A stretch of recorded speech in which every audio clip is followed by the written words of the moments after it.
Hi, I'm Scott Tomlinson with Clinical Trials Ontario. In this video, we'll take a look at what you should do if you notice the wrong expiry date appearing for a study that you're reviewing in CTO Stream. I'll demonstrate how the REB can correct the expiry date and study status, and then reissue the approval letter for the application. This typically happens when the REB is processing a provincial initial application or a provincial continuing review submission, and they accidentally input the wrong expiry date during the set expiry date step of the workflow. This is a problem because the incorrect expiry date will then be automatically populated into the approval letter template. If the REB doesn't happen to catch that when they're drafting the letter, then the incorrect expiry date will be on the final approval letter that's sent to the study team.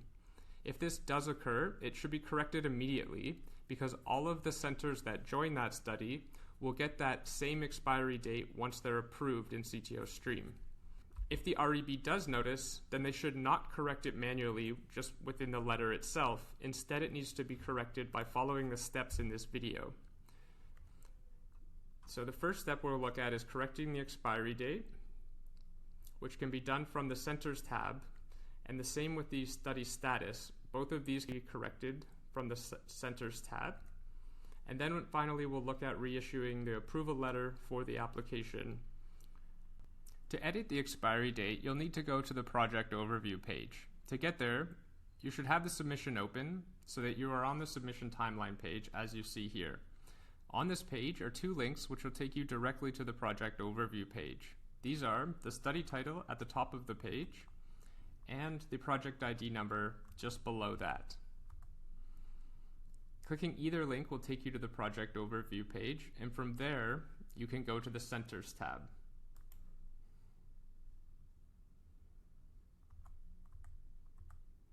The Centers tab shows the status of ethics approval for each site that has joined the study in CTO Stream. One center has the name Provincial and represents the status of ethics approval for the study overall, and also shows the single study-wide expiry date. To correct the expiry date, click anywhere in the row that contains the Provincial Center, and you can change the center status from the drop-down menu at the top of the pop-out window from expired to active. And then you can change the expiry date, and you'll notice how it does not automatically shift you ahead by 1 year. So you'll need to remember to do that when you are setting the expiry date, or you may only set it for later that month by accident. So once you've set the expiry date and chosen the correct status, you'll click the Save button. And now you can see that the status has been updated to active and the expiry date is showing the correct year. The final step is to reissue the approval letter for the application. To do this, we'll need to go back to the submission timeline, and we can do that by selecting the form from the project tree by going to the Tree tab and then going back to the Provincial Initial Application. From here, you'll notice the Send Approval Letter button still appears under the Action menu, and this was done intentionally so that the approval letter could be reissued by the REB if necessary. This is true for any letter in the system, whether it's the review letter or an application incomplete letter.